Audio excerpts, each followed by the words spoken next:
A quick poll. How many of you already have applications that run on AWS? Okay. And how many of you have workloads that run on ECS? Okay. What about Fargate? How many of you have Fargate applications? I see. How many of you are considering to move to Fargate in the near future? How many of you think you can go all in on Fargate? Okay. Good to know. Thank you, folks. Right, shall we? Yep. Well, good afternoon, everyone. Thank you for attending this session on navigating the cloud compute landscape with Amazon ECS. My name is Alex Moroz. I'm a product manager focusing on Amazon ECS and Fargate. And I'm Ray Alvarez-Parmar. I'm a principal container specialist solutions architect at AWS. Really nice to have all you here. And what are we going to focus on in this session? So we will talk about not only Amazon ECS, we will literally talk about how ECS works with a broader AWS ecosystem, how it works with other AWS services. And containers really help us simplify applications. They offer agility, they offer speed of development, they offer a lot of great things. But figuring out how to build your applications, not only the compute part, but also how to leverage other parts of AWS is sometimes challenging. And also, it's sometimes challenging to understand how to choose the right way to run containers. That's what we will try to simplify in this session.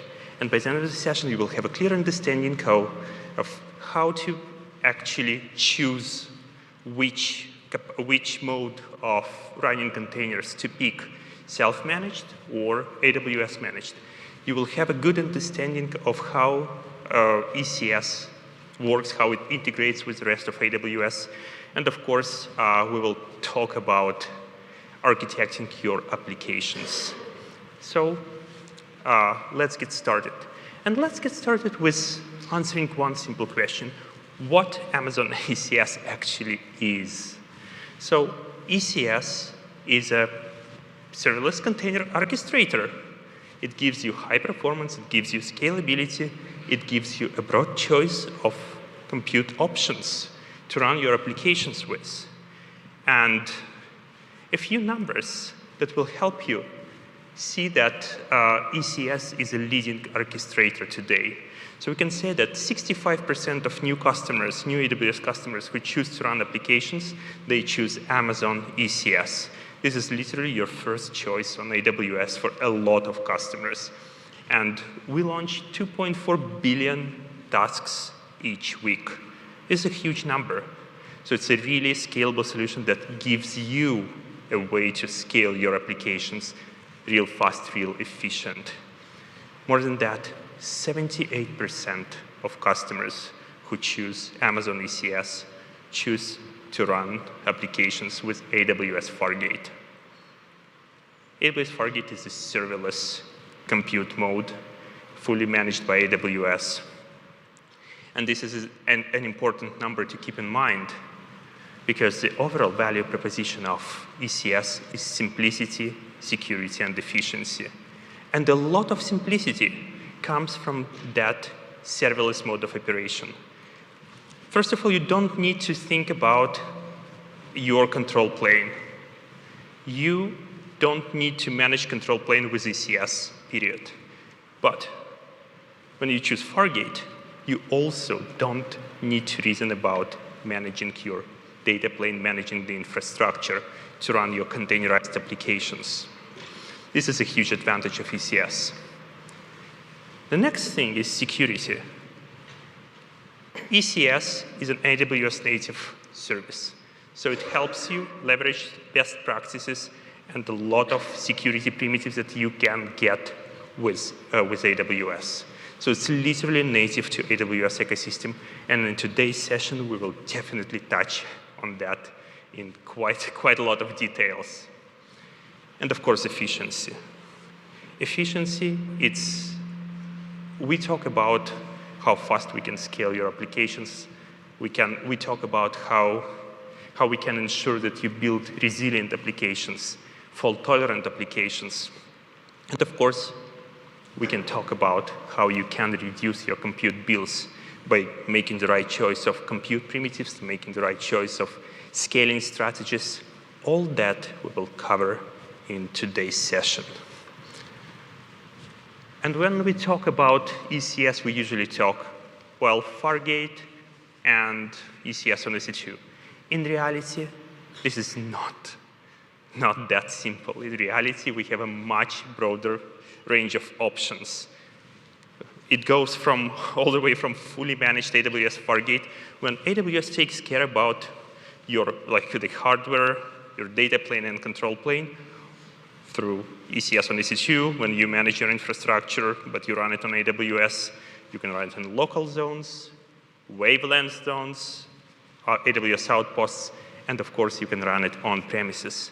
With ECS Anywhere, you can run your containers on your hardware in your data centers and just use the Amazon ECS control plane to help orchestrate containers. So all this variety of options is available to you with Amazon ECS. But yes, in today's section, we will mostly touch on AWS Fargate and Amazon ECS on EC2. This is going to be the main topic of this discussion. And when we take a look at Fargate and EC2, how do we reason about it? Both offer great benefits. With ECS on EC2, you get full control over your infrastructure. If you know how to manage infrastructure, it's an excellent choice. You can pick exact EC2 instance types that you want to use.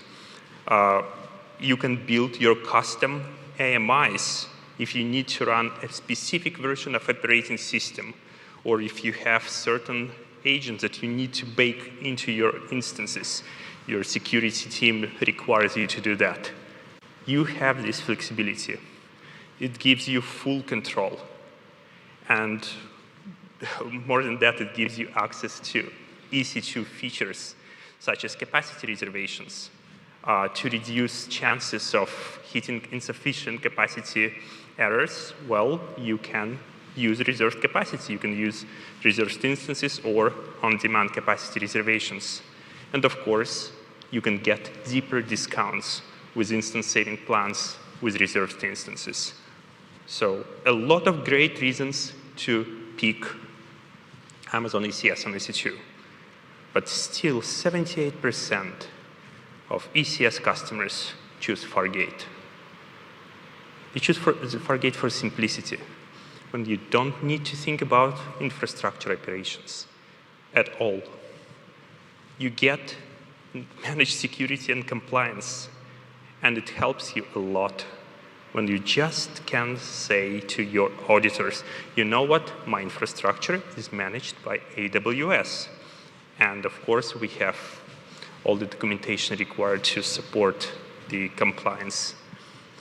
Our capacity selection with Fargate is much, much easier. You don't need to think about EC2 instance types, because Fargate makes that choice for you. And Fargate makes that choice in a very smart way. I'm going to touch on that a little bit later. And finally, pricing. Pay-as-you-go pricing is usually much easier to understand and reason about, because you pay for what you reserve, what you ask for, instead of paying for a broad range of EC2 instances and managing utilization of these instances. So we have tons of benefits on both sides. And in today's session, we're going to look at how to pick the right compute mode for your applications, for your particular use cases. We're going to look at that through the lens of well-architected framework. And of course, we're going to touch on these use cases and ask that question, what is the right choice, ECS on EC2 or Fargate for your applications in every section? And I pass it to Rhea to talk about the first topic, security. Okay. So security is the first pillar of the well-architected framework. It's the top priority at AWS. And it's difficult to talk about security without first starting and understanding the shared responsibility model. So no matter which service you use at AWS, the starting point whenever you're considering security is always the shared responsibility model.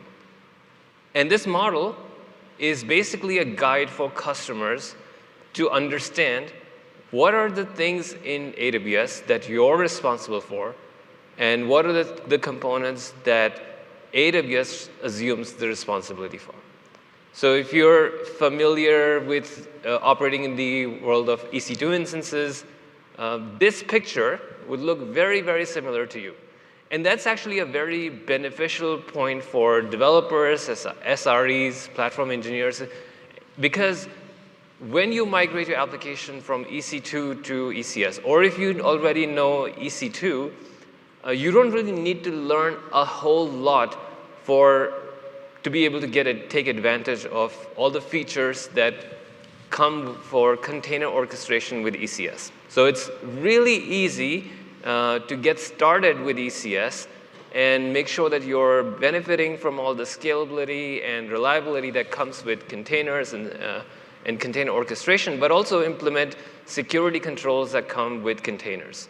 So if you look at this picture, really it looks very, very similar to how you would operate in the EC2 world. You're still responsible for managing the application itself. So if your code, your workloads that you run, your applications, that's your responsibility. But the infrastructure, the security of the data center, the security of the hardware that runs your workload, it's AWS responsibility. Now, in between that container and the infrastructure is the data plane. So in the data plane in ECS are the EC2 instances when you use ECS with EC2. Those are the data plane. Those basically are the components of the data plane. So you're still responsible for making sure that that data plane, those EC2 instances are patched, they're upgraded, and also sometimes if the scaling impacts the security of your system, that you're also responsible for making sure that they are scaled properly. The only additional component that ECS introduces on top of a standard EC2 instance is the ECS agent. And ECS agent is a binary or service that runs on your EC2 instances, and that basically is a bridge between the instance, the container runtime that runs on the instance, and the control plane, the ECS control plane. Now, the good news is that when you use ECS, really there is no control plane management. And that's a lot of benefit for customers, because at no point are you thinking like, do I need to make sure my cluster is scaled properly? Do I need to secure my cluster? All that is AWS's responsibility. So you're really just focusing on two things: your application and the data plane, the EC2 instances that are running those applications. With Fargate, that model changes a bit, and actually the amount of responsibility that you have from security perspective reduces significantly. Because in Fargate, you run your workload on AWS managed instances, so the hardware is managed by AWS. You're no longer responsible for securing those EC2 instances, or the hardware that runs your containers, or patching it. That's all AWS's responsibility. So the difference between the previous diagram and this diagram when you use Fargate is that Fargate is now taking care of everything that runs as part of the host operating system, and additionally, it's also managing the EC2, the ECS agent. It also does other things in the background. For example, logging is also automatically configured in Fargate. So you do get a few things that you don't have to do when you use Fargate, especially when it comes to securing your workloads. Now, when it comes to securing containers, there are like 3 layers that we talk about here. The first layer is the container image. And so to secure a container image, you typically do static scanning, and that's done at the container registry level. So wherever you store your container images, that's where you're probably scanning those images as well to find if there are any vulnerable packages, any outdated packages, binaries, libraries that you should update. If you use ECR, which is the Amazon Elastic Container Registry, ECR has enhanced scanning, which allows you to automatically find out when you have a package that needs to be updated that's part of your image. So that's a really easy way to find out, improve the security of your container image. The next part is when you're running that container, you also need to make sure that you're running them properly, and there are many of these container runtime recommended settings that you need to implement at runtime, and some of them are, for example, you should not run your containers as root users, or you should not run them as privileged containers, which allows your container to get elevated privileges on the host themselves.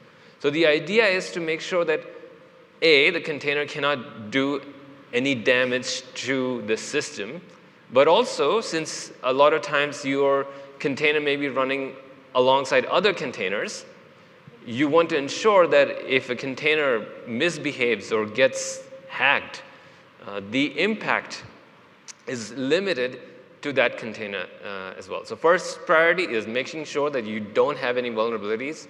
So for that, make sure you don't have any outdated packages or any CVEs in your container images.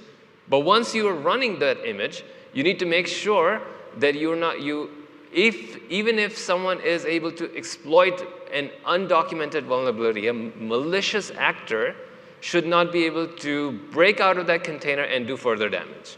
So in order to reduce that further damage, you need to follow some of the best practices. And some of them are listed here, but that's not the full list. And then on top of that come the features that ECS provides to make it easier for you to adopt some of the container best practices or the best practices that are laid out in the 12-factor app pattern. So some of them are, for example, if you have to segment your traffic, again, you can reuse the concept of security group. No additional learning required. If you're using AWS, you know what security groups are. Therefore, segmenting traffic, and you can use the same primitive to segment traffic when you're running containerized applications. And that's really helpful because when you're trying to, especially when you're breaking a monolith into microservices, now you have a bunch of different services, and the communication pattern may vary significantly and may be completely new if you're coming from a monolith perspective.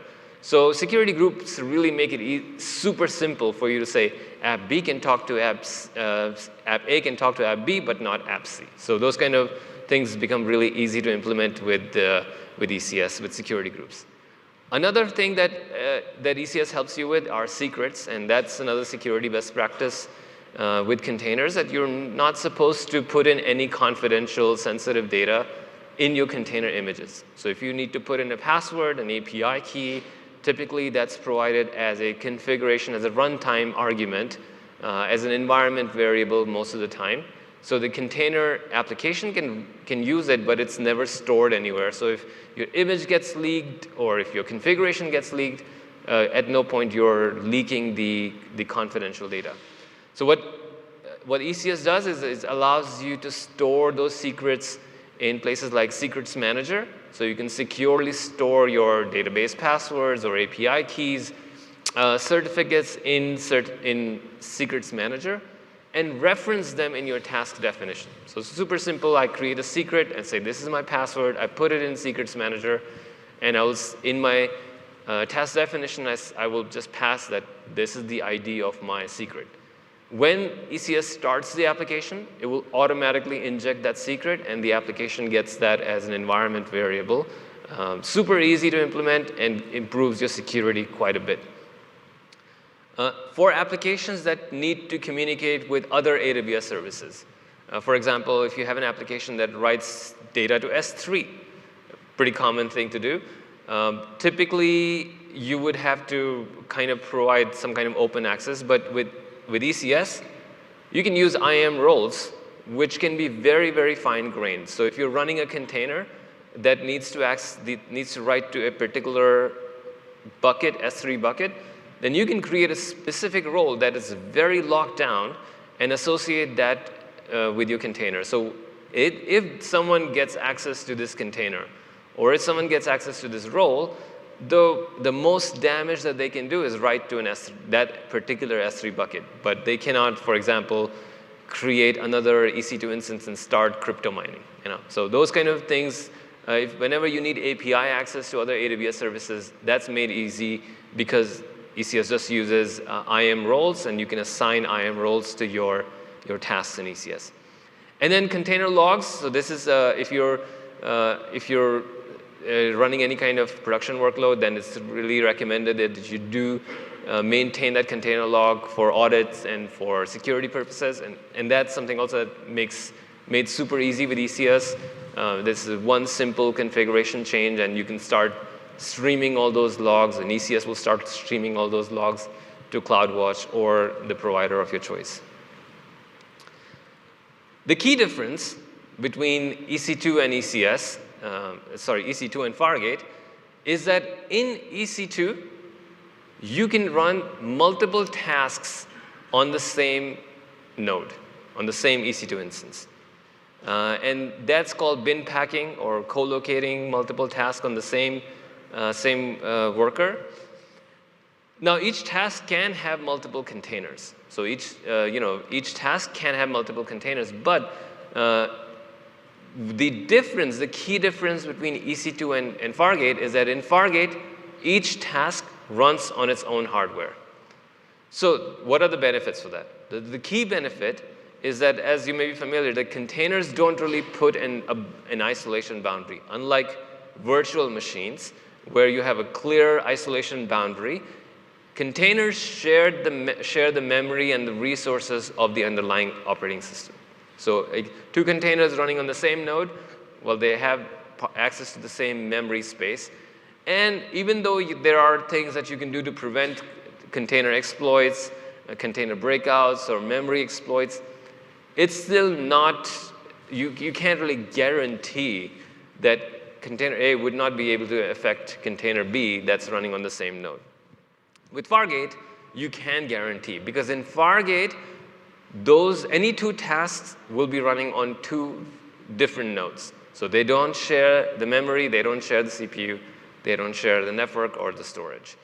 So that's a key benefit. That's a really good benefit, because it implements isolation by default. Any task that runs in Fargate runs at its own micro VM, and if someone were to get access to a container running on Fargate, the most damage that they can do is to that container itself. They cannot impact any other container in your environment. Compare that with EC2. If someone was to get access to a container running in EC2, theoretically speaking, they can impact other containers running on that EC2 instance. So that's the key difference.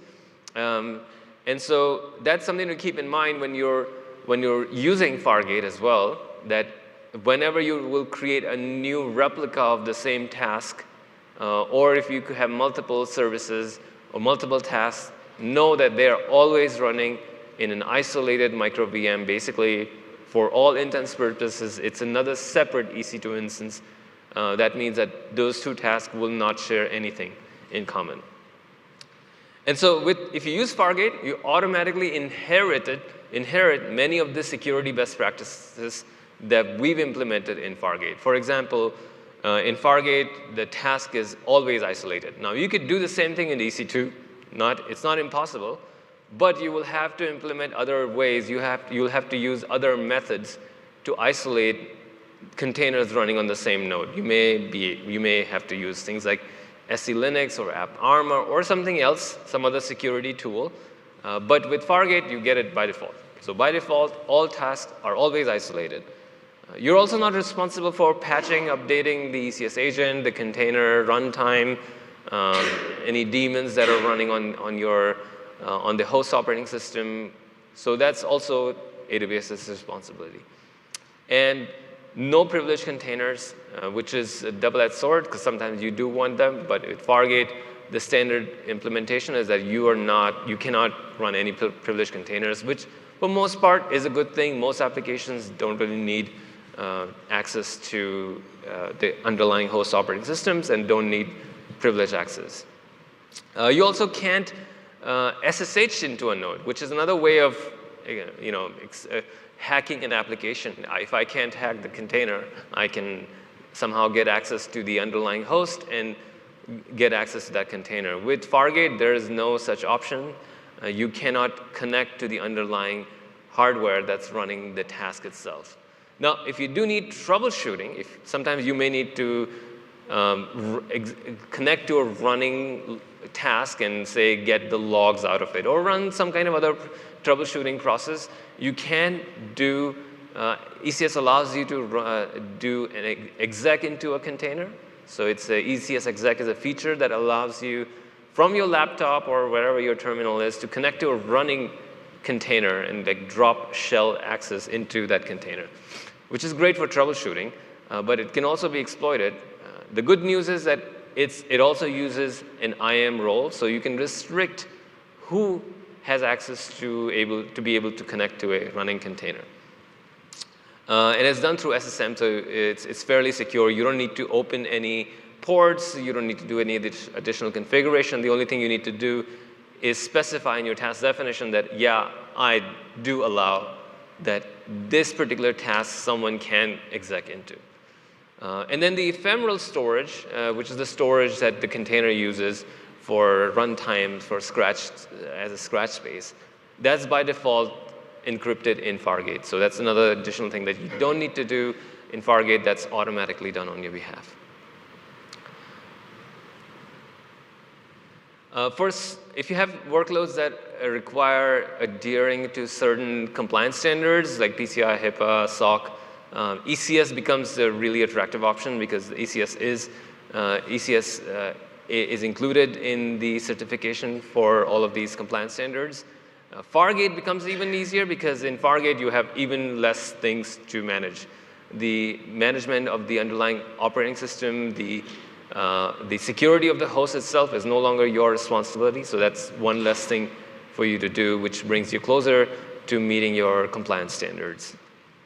Now the question becomes, when should you choose Fargate and when should you choose EC2? So we have customers that do both, and there are certainly some certain situations where you can run on 100% in Fargate, but there will be some edge cases, there will be some applications that will require you to use EC2 instances. So what are some of those? One of the reason why you may have to use EC2 is because your application needs a custom AMI. Now, most of the times, containers should not have that kind of dependencies, but there are always edge cases, legacy applications that require custom AMI or custom operating system. So if you're in one of those camps, then yeah, you'll probably want to start with EC2. Another is if you're running any software agent that requires privileged access, and that's typically like a security agent. If you're running like CrowdStrike or some other third-party add-on that scans all your EC2 instances to get data for the telemetry data for security, if you need to run that, and Fargate does not, you cannot say that since Fargate is managing my environment, I'm good with it, then you'll probably need to also use EC2. Another reason why customers may prefer to choose EC2 is because they've invested so much already into the process and personnel that whatever Fargate does is not necessary because they do it themselves. In that case, if you have great processes, then automation would allow you to just stick with EC2 and maybe standardize on EC2. But unless you have those kind of automation and investment, then Fargate likely is going to be a more suitable choice for majority of the applications out there. Okay, let's talk about capacity reservations.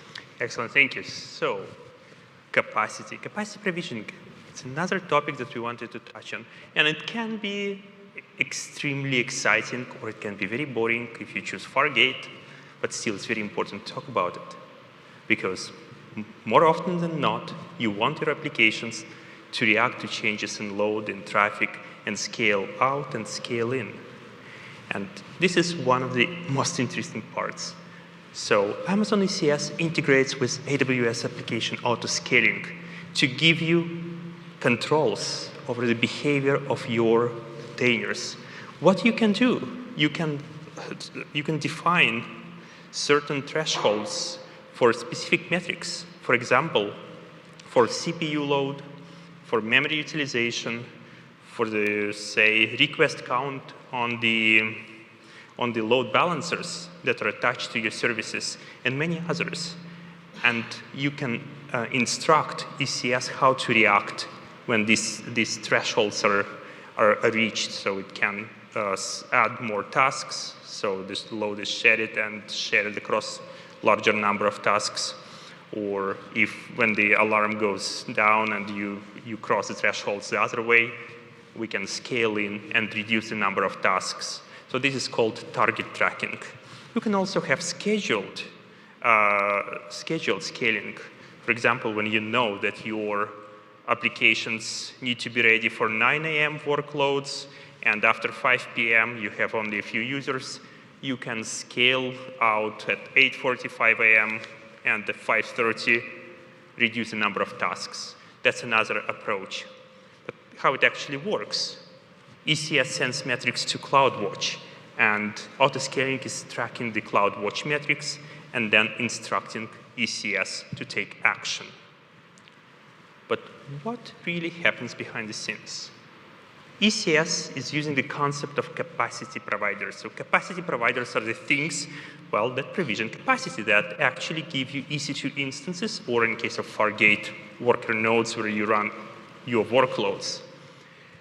And working with capacity providers can be as simple as just creating one and using all the defaults and literally using it as a way to give the desired number of tasks, or integrating it with, by integrating with autoscaling, application autoscaling, you can make your capacity providers really smart. So autoscaling works with capacity providers to give you the exact number of tasks that your applications need at that very moment in time.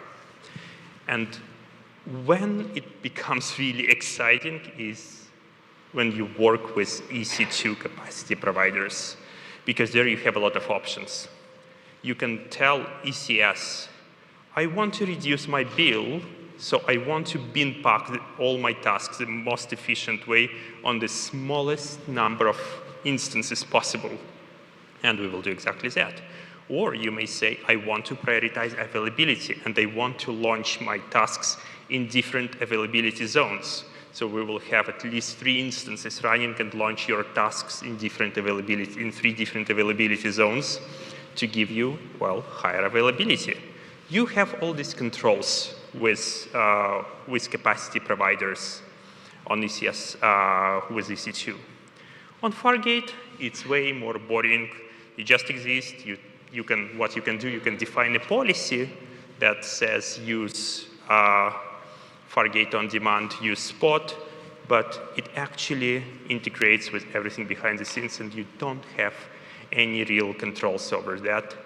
Fargate always launches new tasks on individual instances in different availability zones, prioritizing availability for you on your behalf.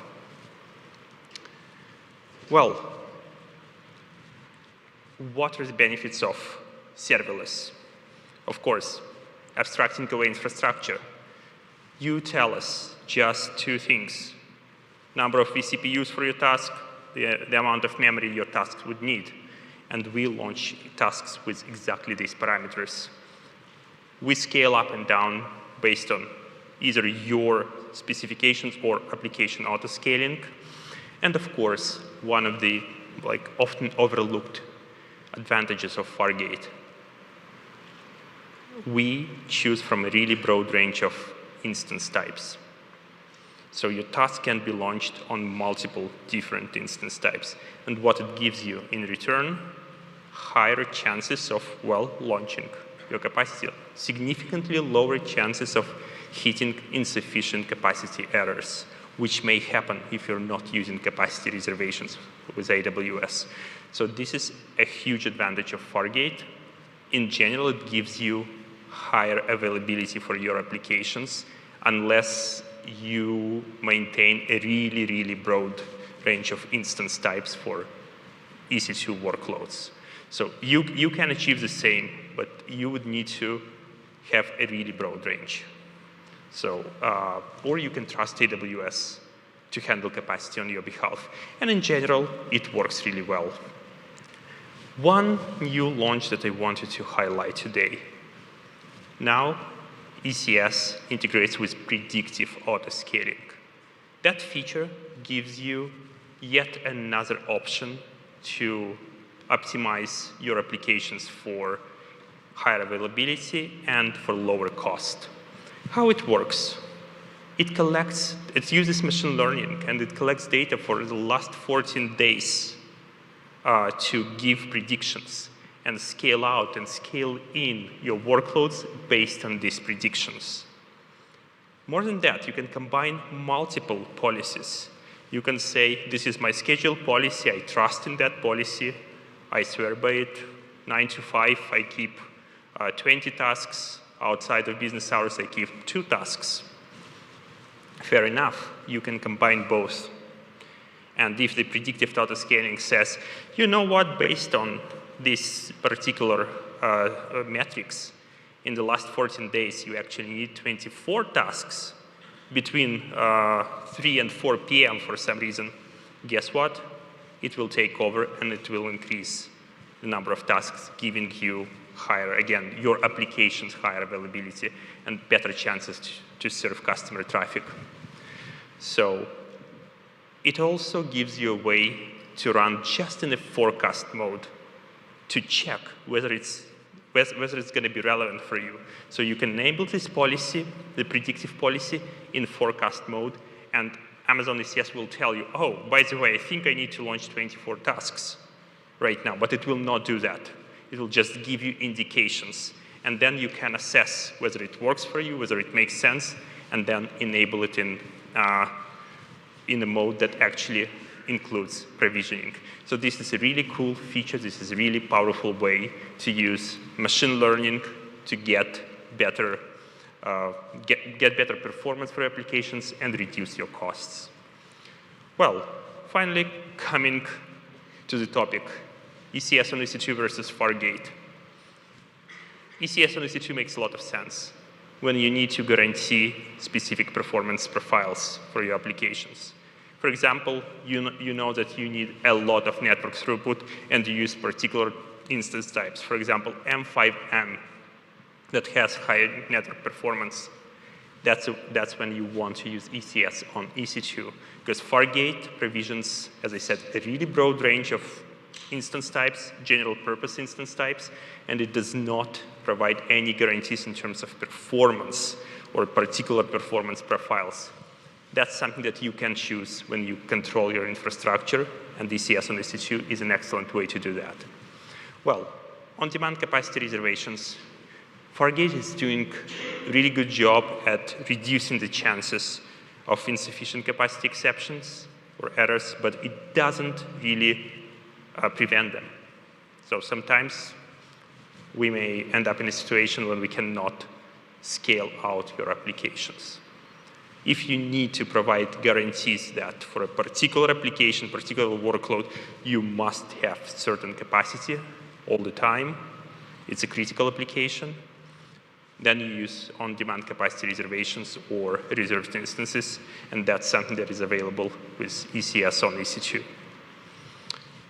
So again, just to reiterate, when using that, please make sure that you use a really broad range of instance types. That is really important for availability of your applications. And now let's talk about interconnecting your applications. So one of the problems that you have especially when you're moving from monolith application into microservice, is that you may have a single monolith application that was doing a bunch of different functionalities, but now you have different microservices, each handling a different part of the application. For example, you may have a website that has an authentication service, and that's backed by a few replicas. And then you may have another service called card service that may have a few other replicas. So that's the typical general microservice pattern. The challenge becomes, how do you connect these two services? And so in the past, you had to use things like load balancers in between, or some kind of service registry, service discovery mechanism. ECS provides Service Connect out of the box, which really makes it super easy for you to register these applications. So any services that you're running in your cluster, you can register them into this registry.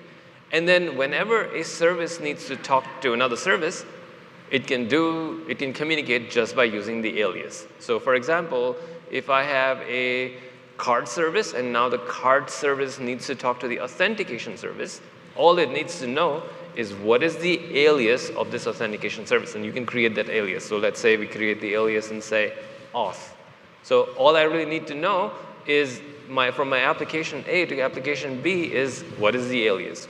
So ECS really makes it easy for you to create that kind of service registry, especially in situation in microservices application environment where you have multiple replicas and a service can be backed by multiple containers. So how do you make sure that the connection is always reliable? And that becomes a challenge, and that's one of the reasons why ECS has designed, the service has designed Service Connect. So it makes it really easy for you to connect services that are running in your cluster. Now, in addition, what it also does is that it simplifies connectivity. So firstly, all you really have to do is know the name of the downstream service that you're trying to connect to.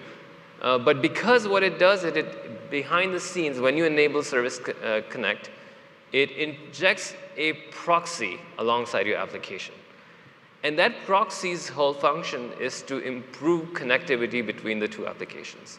So the first thing that it does is that it allows you to transparently encrypt your traffic without handling encryption and decryption in your code. Your applications can securely connect, and that functionality, that encryption, decryption, is handled purely by ECS Service Connect. So you're not doing any of that in the code. If, for example, you're using HTTP to communicate, you're just talking HTTP, but that's encryption is handled by Service Connect. Additionally, what you also have to do when you migrate from monoliths to microservices is you have to implement some of the best practices for distributed computing, which means that you have to introduce things like retries and exponential backoff and timeouts and circuit breakers. And ECS Service Connect does that automatically for you. So in my application, if I have two microservices, I can make sure that there's a retry mechanism when two services interconnect without having to implement that in my code. And that is a significantly less cognitive overload for developers because they don't have to now understand the nuances of interconnecting services, and they can purely focus on the application code without having to deal with how the network topology looks like. So that's what Service Connect does for making sure that the connectivity between microservices is also reliable. And because all the traffic flows through the proxy, we also get to extract metrics out of this connection. So you can find out using Service Connect how does your traffic pattern look like? What are the bottlenecks? What are the areas of opportunity for improvement? So those are the kind of things that Service Connect allows you to do. Recently, we also announced a new feature, which is the ability to connect your ECS services with VPC Lattice. And for those of you that don't know what VPC Lattice is, at a very, very high level, VPC Lattice allows you to connect multiple services that may be running across different compute platforms. So you may have an application that's running in Lambda, an application running in EKS, an application running in ECS or EC2, and you can connect and create a mesh of these applications so they can easily intercommunicate with each other. Now, the additional benefit and really cool thing with VPC Lattice is that you can also connect applications across account and across VPCs without really peering VPCs or having a transit gateway. So if you have multi-account environment, the VPC Lattice becomes a very attractive option for connecting multiple services regardless of where they're running, whether they're running in ECS or they're running in EKS, in multiple VPCs, in multiple accounts. It doesn't really matter. And that allows you to manage and organize your applications really well, following the AWS best practices. So again, when should you pick one versus the other? Very simple, like if you need specialized networking capabilities, if you need access to a host network, or if you're running behind a NAT, that's probably where you will prefer to use EC2. Or if you need access to the ENI of the underlying host, that's another reason for picking EC2. Or if you have dependencies with Docker links, which you should not have dependencies on Docker links in 2024. But if you do have workloads that still use Docker links, you may start with EC2, but we highly recommend you use ECS constructs to get rid of those links. Let's talk about monitoring. So typically observability has these three pillars, which is logging, monitoring, and tracing. Since tracing is done completely at the application layer, we're not going to talk about tracing today. But let's talk about logging and monitoring. So if you're using EC2 with ECS, you basically also have to monitor your host in addition with the application that you're running. So the two things that you will typically monitor with your host are the logs and the metrics, and those are very easily available in CloudWatch. If you use third-party provider like a partner product, then you can also use that for monitoring your host. For the application, you can use VPC flow logs to really get understanding of what that traffic pattern looks like amongst your microservices. You can also use things like CloudWatch for centralized logging, and that allows you to use other things that plug in really well with CloudWatch to give you some introspection, allow you to introspect into your application and identify areas where there can be improvements. And for log routing with ECS, you can use FluentD, FluentBit, and Fargate allows you to send all the logs with this very simple configuration change. Again, over here, there is not a lot of difference. The only reason why you would prefer to use EC2 is if you have a partner product that requires elevated privileges, like privileged containers, to be able to collect logs and metrics, that kind of data. But if you're using CloudWatch, especially, all of that can easily be done with Fargate as well. So there's not really a lot of choice there, unless your application requires or has a dependency on detailed host monitoring, and those are very, very specialized use cases. So those are the two places where you would probably, EC2 will be more suitable there. Now, one of the cool things that we've launched recently with CloudWatch Container Insights is enhanced observability for ECS. And this is really helpful for many, many situations. First is that when customers adopt microservices, now you're flooded with this barrage of data, of metrics, and not everyone knows what should I pay attention to and what can I safely ignore. So enhanced observability comes with some really, really cool curated dashboards that we've built after talking to many, many customers out there. And the whole reason why we built it is to be able to make sure that if as an SRE, as a DevOps engineer, as a platform engineer, as a developer, you should be able to easily find out what is the root cause of a particular failure or identify issues in your system. So the dashboards are built from that purpose, and it really allows you to drill down, from into your applications and identify problems. And the cool part is that it gives you a single pane of glass for all your workloads that you're running in ECS, regardless of whether they're running in the same account or not. So you can have multi-account, multi-cluster monitoring with enhanced observability. So 2 things I just want to recap. One is it allows you to have a single pane of glass for monitoring multiple resources within ECS.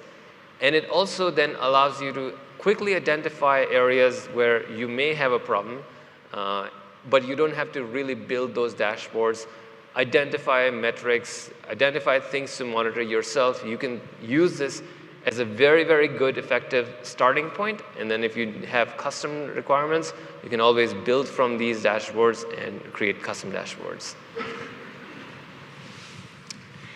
Excellent, thank you. So now we will touch on the topic of cost optimization, a topic that is very dear to my heart. And I trust you also may care about it. AWS recommends to look at cost optimization strategies from 4 different perspectives, starting from hardware, going through purchase options, and looking at scaling and optimization, and of course, observability. We already talked about scaling, how you can reduce your compute bill by making sure that you don't waste resources by just running too many things when you don't need to. Well, we also touched on observability, understanding how to get these metrics, how to process them. Let's focus on your hardware and your purchase options. So today, with ECS on both EC2 and Fargate, you can get Intel CPUs, you can use AMD CPUs, and also you can use AWS Graviton processors that actually give you quite a lot of advantages, both in terms of price performance and with the introduction of Graviton 4 generation, just purely performance. Yes, it's a different architecture.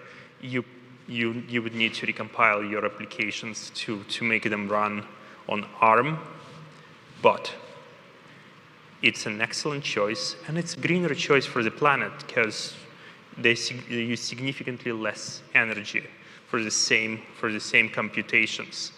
So this is a very reasonable choice, and I would encourage everyone to look at that option because we see a huge demand, and we see that a lot of customers find significant savings by shifting to AWS Graviton CPUs.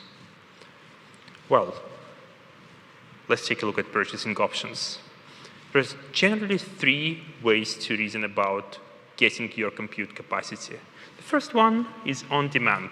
This is the most typical one. That's pretty much how you start. That's what you use when you get started. And what it actually means, it means that you basically pay for what you use. And it's an excellent choice for workloads that are spiky, for workloads that are stateful, something that is not, but potentially not entirely predictable. Saving plans. Saving plans is a different way of procuring capacity. You make a commitment over 1 year or 3 years to consume a specific number of compute hours. And with that commitment, you can get significant savings. So if you know your applications well, or you can predict how your applications will scale in the future, you can commit to a particular usage and save money with that.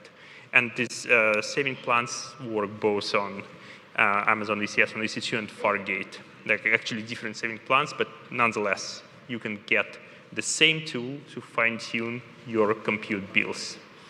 And finally, Spot. Spot is a different way of launching capacity. By definition, it's an excess capacity that AWS offers to you at reduced prices. And the prices can be as low as literally by 10% of the on-demand. But it comes with a caveat. AWS can reclaim that capacity at any time. we give you 2 minutes literally to to stop your tasks and finish all the processes on the tasks. And this is an excellent option for when you build applications that are fault tolerant. If your applications can handle interruptions, Spot is the way to go. And one launch that I really wanted to highlight, back in September this year, we launched support for Spot with Fargate Graviton CPUs. So now you can use Fargate, you can use ARM-based CPUs, Graviton CPUs, and launch them in Spot mode, combining these two ways to reduce your compute bill. Well, on top of that, Fargate offers a number of additional cost optimizations, some that is not really available with ECS on EC2. First of all, by definition, Fargate gives you 100% utilization. You pay for what you requested. You don't need to track your utilization, how many tasks are launched on each instance, etc. Yes, Fargate has a slightly higher price tag than EC2. But when you factor in that little thing that you always get 100% utilization in terms of what you requested, more often than not, it's actually cheaper to run your workloads on Fargate. And this is very often this is overlooked. People don't really think about that. But this is true for a lot of customers. And we see a lot of customers moving from ECS on EC2 to Fargate and immediately realizing these savings because we offer a different approach with much better utilization. Two other things that I wanted to touch on is actually literally features. Sochi, seekable OCI for faster task launch, it's a way to lazy load containers, increase the speed, like make your task launch faster. And of course, reduce bills because you pay for less compute time when your tasks are launching faster. And of course, we have AWS Compute Optimizer integrating with Fargate to give you recommendations for right sizing, and now with idle task recommendations. Let's quickly go through OCI, what it actually means. Usually, to start your task, you need to download container images from your container registry. And it takes about 76% of task start time on average. So you're just downloading these images, and you're waiting, and you're paying for that. But in reality, the research shows that only 6.4% of that container image is required to start your task. So what seekable OCI allows you to do is it allows you to create the index of your container and specify the parts that are required for the start. So we start your task. We download these essential parts only. We start your task, and we continue downloading the rest of the image. So it gives you significant speed up for the container's launch when your tasks are complex. It depends on your workload, but usually that's what we see with large, complex tasks with multiple containers. So this is an excellent way to, well, increase your application responsiveness and at the same time reduce your compute bill. And finally, Compute Optimizer. It's an excellent tool. It just tells you, it looks at your workloads, it looks at your metrics, and says, by the way, we feel that you ask for 2 vCPU 8 gigs of memory for your tasks. That's what we're doing. Runs fine, but your utilization is low. You would be better off with 1 vCPU and 4 gigs. It just tells you what is the recommended size. Or vice versa. It says, you know what? You're running really hot. Like your CPU is at 80%. We recommend you to size up to get better responsiveness, better availability.